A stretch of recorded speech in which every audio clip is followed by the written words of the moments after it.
फिर श्री राम सुमंत को अलग ले जाते हैं। श्री राम, जाओ और पता करके ही आना, बिना पता किए मत आना कि उस स्त्री को क्या कष्ट था। सुमंत चले जाते हैं। सीता जी गर्भवती होती है। ऋषि वशिष्ठ आते हैं। ऋषि वशिष्ठ, राम, कई ऋषि मुनि का आगमन होने वाला है, क्योंकि धर्म के बीज गर्भ से ही डाले जाएं तो बच्चे के लिए अच्छा होता है। उन ऋषि मुनियों की भोजन की व्यवस्था करो। श्री राम सभी व्यवस्था करते हैं। सारे ऋषि मुनि आते हैं। श्री राम, आसन ग्रहण करें महात्मा। सब आसन ग्रहण करते हैं। ऋषि मुनियों ने सभी के प्रश्नों के उत्तर दिए। सभी आए समागम आते हैं। श्री राम उनको देखकर उनके साथ चले जाते हैं। समागम, वो स्त्री अपने मायके से आ रही थी और जब वो नदी किनारे पहुंची तो रात हो गई थी और वो केवट के नाव चलाने से मना कर दिया था। उस वक्त वर्षा भी हो रही थी तो वो उस केवट के घर रुक जा गई थी। फिर वो सुबह घर पहुंची तो उसके पति धोबी ने उसको रखने से मना कर दिया, तो इसलिए आई थी। श्री राम, क्यों क्यों? समागम, जवाब नहीं पता। श्री राम, मैं तुम्हारे साथ भेज बदल कर चलूँगा। श्री राम भेष बदल कर उस धोबी के घर के बाहर जाते हैं और उसके बातें सुनते हैं। धोबी अपनी पत्नी से, जैसे सीता जी को राजा राम ने अपने साथ अपने सिंहासन पर बैठा लिया था रावण के यहाँ रहने के बाद भी, वैसे मैं तुम्हें नहीं रख सकता। धोबी की भाषा सभी नगरवासी भी बोल रहे थे। यह सुनकर श्री राम को बुरा लगता है।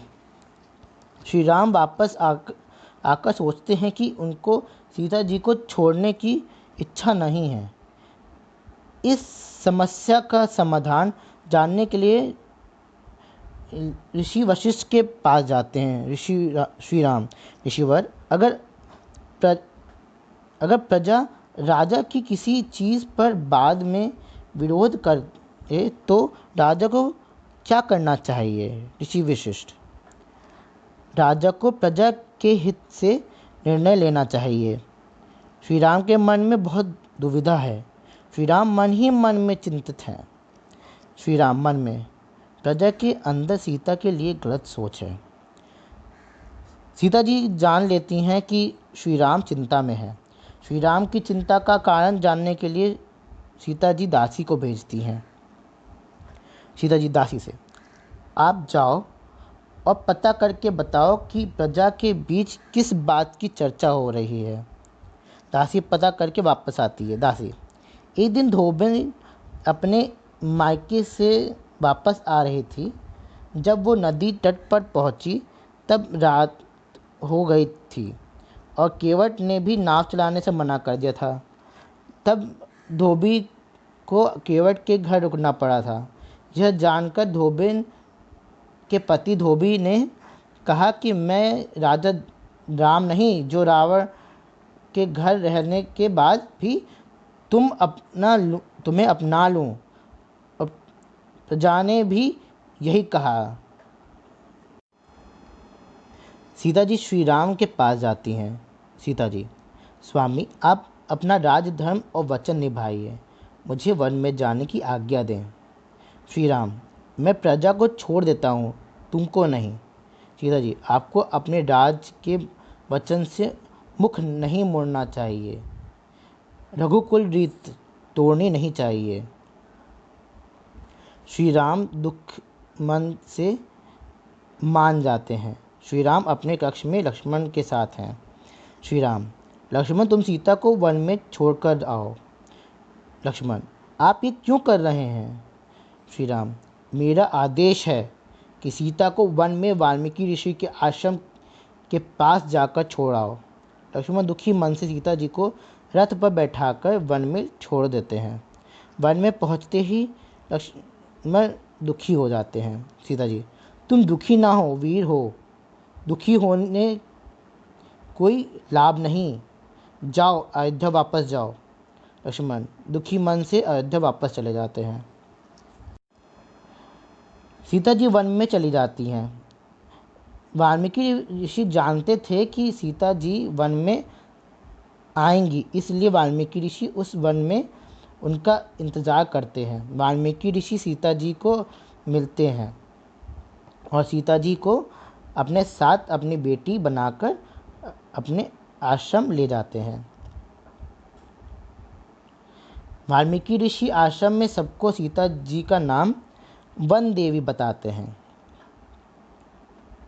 वाल्मीकि ऋषि, इसका नाम वन देवी है, ये यहाँ मेरी पुत्री के रूप में यहीं रहेगी। ऋषि वाल्मीकि सीता जी की देखभाल करते हैं।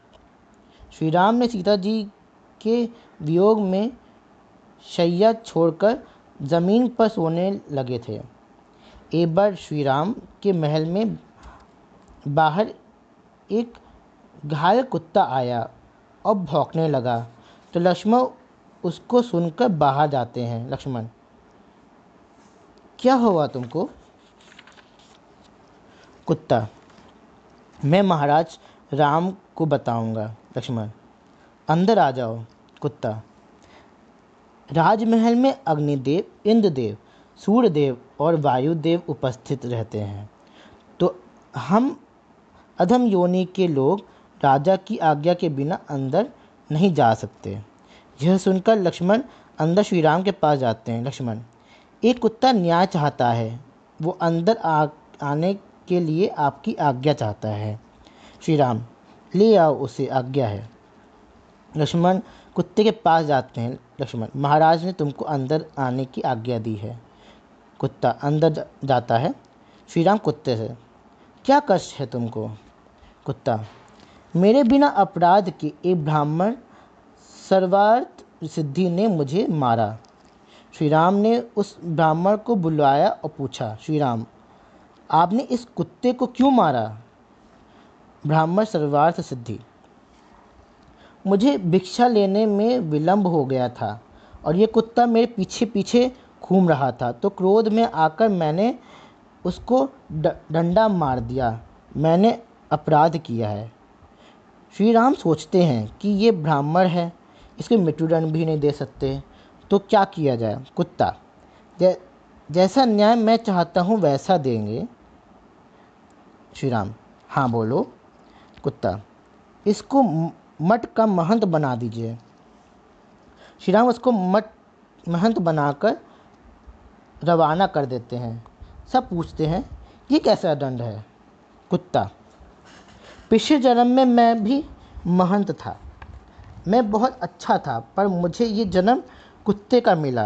ये ब्राह्मण वैसे ही बुरे हैं, महंत बनकर और नरक में चले जाएंगे। एक दिन ऋषि चवल राजमहल में आते हैं और लवणासुर के बारे में बताते हैं राम जी से। ऋषि चवल, मधु दैत्य का पुत्र लवणासुर, जो इस समय मथुरा का राजा है, उसने ऋषियों की बस्ती उजाड़ दी है। उसके पास भगवान शिव का दिया हुआ त्रिशूल है और वरदान है कि जो शत्रु उस त्रिशूल के सामने आए वो उसी समय भस्म हो जाएगा। इससे सभी उससे डरते हैं। श्री राम, शत्रुघ्न, तुम उसका वध करने जाओगे। रास्ते में शत्रुघ्न ऋषि वाल्मीकि से भेंट करने जाते हैं। शत्रुघ्न ऋषि वाल्मीकि से, प्रणाम ऋषिवर। उस समय सीता जी श्री राम के दो पुत्रों को जन्म देती हैं। ऋषि वाल्मीकि उन दोनों पुत्रों का नामकरण करते हैं। एक का नाम लव और दूसरे का नाम कुश रखते हैं। शत्रुघ्न वाल्मीकि ऋषि से, प्रणाम ऋषिवर, मुझे चलने की आज्ञा दें। शत्रुघ्न चले जाते हैं। फिर मथुरा में लवणासुर और शत्रुघ्न के बीच में युद्ध होता है, जिसमें लवणासुर का वध हो जाता है। शत्रुघ्न वापस आते हैं। श्री राम, तुम वहाँ मथुरा जाकर राज करो। शत्रुघ्न अपने साथ सुकृति को ले जाते हैं। 12 वर्ष बीत जाते हैं। लवकुश थोड़े बड़े हो जाते हैं और राजा जनक अयोध्या आते हैं। श्री राम अश्वमेध यज्ञ करते हैं। श्री ऋषि वशिष्ठ आते हैं। ऋषि वशिष्ठ, इस यज्ञ के लिए पत्नी का होना जरूरी है। श्री राम, मैं दूसरा विवाह नहीं करूँगा। आपके पास कोई उपाय नहीं है इसका? ऋषि वशिष्ठ, इसका उपाय यह है कि पति की प्रतिमा बनानी होगी। ब्राह्मण कुश की, क्षत्रिय सोने की, वैश्य चांदी की और शूद्र तांबे की मूर्ति बनवाकर यज्ञ कर सकते हैं। श्री राम सीता जी की सोने की प्रतिमा बनवाते हैं। श्री राम सेना से पश्चिम से सिंधुराज सौरव और सौराष्ट्र, पूर्व से अंगदेश के राजा लोलपा, मगध राज और काशी नरेश, दक्षिण से समस्त राजाओं को आमंत्रित किया जाए और महाराज सुग्रीव, अंगद, नल, नील, जामवंत, महाराज विभीषण को, राक्षस वीरों सहित ऋषियों को आमंत्रित करें। कैकयराज, तेलन, कलिंग, गांधार, देवता, किन्नर और गंधर्व सभी को यज्ञ में आने के लिए आमंत्रित करें।